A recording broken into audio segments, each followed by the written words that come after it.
वालेकुम अस्सलाम। बाजी आपका नाम क्या है? अज़रा बल्कीस।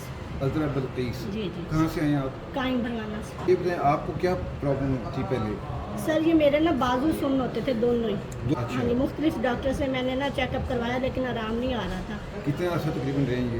ये 3-4 साल से। अच्छा 3-4 साल से। हाँ जी, कुछ अरसा ऐसे रहे 10-11 दिन के, मतलब ये मेरी तीनों उंगलियां जो थी ना ये बिल्कुल सुन्न थी, इसमें चुभन होती थी, ये गिरफ्त नहीं पकड़ती थी, मोबाइल गिर जाता था, गिलास कंगा, इस हाथ से मतलब काम होता था। तकलीफ दे अमल था? दर्द भी होती थी। हाँ जी, ठीक है।